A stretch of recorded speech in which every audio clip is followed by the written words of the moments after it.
اگر جان عزیز ہے تو ذرا بھی آواز نہ نکالنا ورنہ مارے جاؤ گے۔ بڑھیا کے یہ کہتے ہی دھڑام سے دروازہ کھلا اور بہت سے آدمیوں کے چلنے کی آواز سنائی دی۔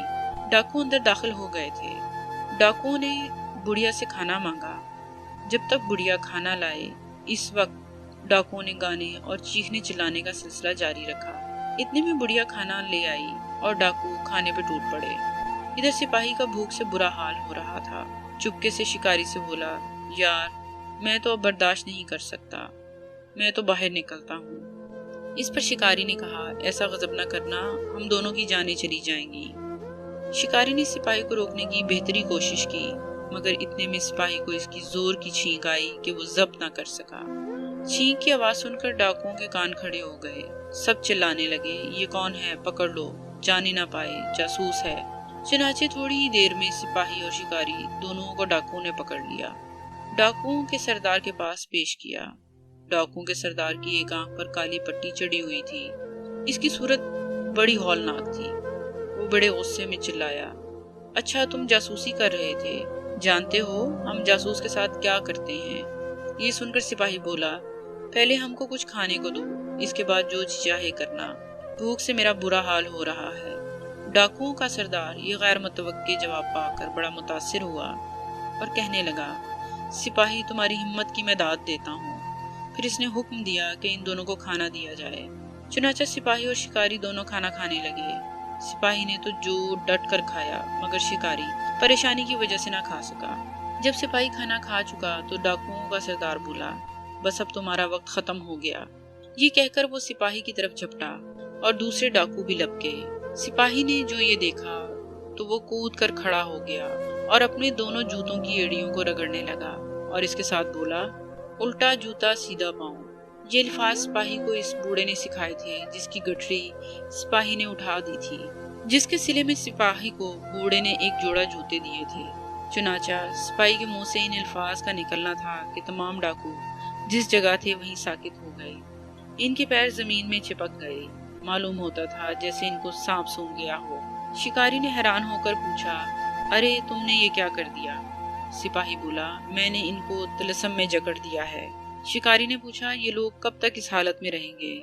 سپاہی نے کہا، جب تک میں انہیں آزاد نہ کروں۔ شکاری بولا، بھائی سپاہی تم نے تو واقعی کمال کر دیا، چلو اب یہاں سے بھاگ چلو۔ یہ سن کر سپاہی ہنس کر بولا، جلدی کی کیا ضرورت ہے، یہ تو اپنی جگہ سے ہل بھی نہیں سکتے، آؤ اچھی طرح کھا پی لو۔ چنانچہ بڑھیا خوب گرما گرم کھانا لے آئی اور دونوں نے خوب سیر ہو کر کھا لیا۔ پھر سپاہی بولا، اب چلو۔ دونوں پھر روانہ ہو گئے۔ شکاری نے پوچھا، اب کہاں جا رہے ہو؟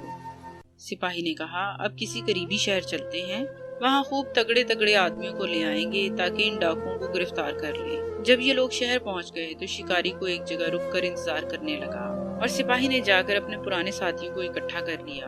پھر یہ سب لوگ ڈاکوؤں کے مکان پر پہنچ گئے۔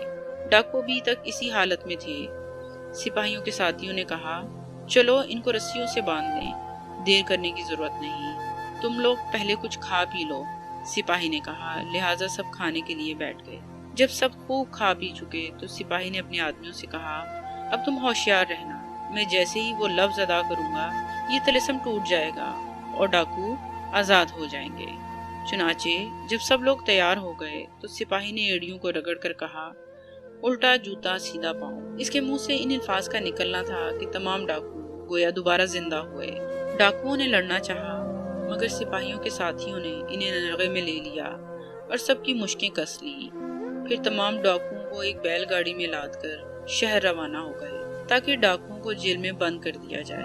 سپاہی اور شکاری گاڑی کے پیچھے آہستہ آہستہ چلتے رہے۔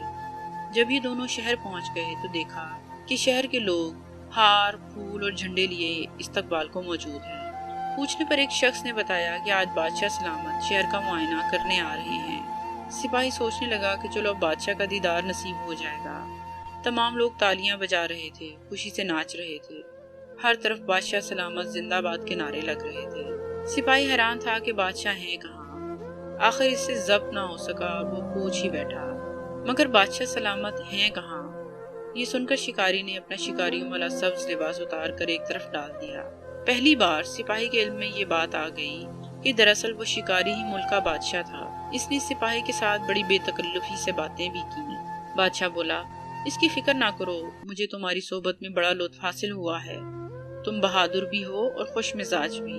اب تم ہمیشہ میرے ساتھ ہی رہو گے۔ تم ہمارے حفاظتی دستے کے کپتان ہوگے اور ہمیشہ میری اور میری رعایا کی حفاظت کرو گے۔ سپاہی بولا، جہاں پناہ، میں اپنی زندگی کا ہر لمحہ آپ کی خدمت کے لیے وقف کر دوں گا۔ چنانچہ سپاہی کو شاہی حفاظتی دستے کا کپتان بنا دیا گیا۔ بادشاہ جہاں بھی ہوتا، سپاہی سائے کی طرح اس کے ساتھ رہتا۔ بادشاہ کو اس پر پورا اعتماد تھا اور رعایا بھی اس سے محبت کرتی تھی، مگر ڈاکو اور گنڈے اس کے نام سے ایسے بھاگتے کہ جیسے شیطان لاہور سے۔ اگر آپ کو ہماری ویڈیو پسند آئے تو ویڈیو کو لائک کرنا، چینل کو سبسکرائب کرنا اور بیل آئیکن کو کلک کرنا نہ بھولیں، اور اپنے دوستوں کے ساتھ اس ویڈیو کو ضرور شیئر کریں۔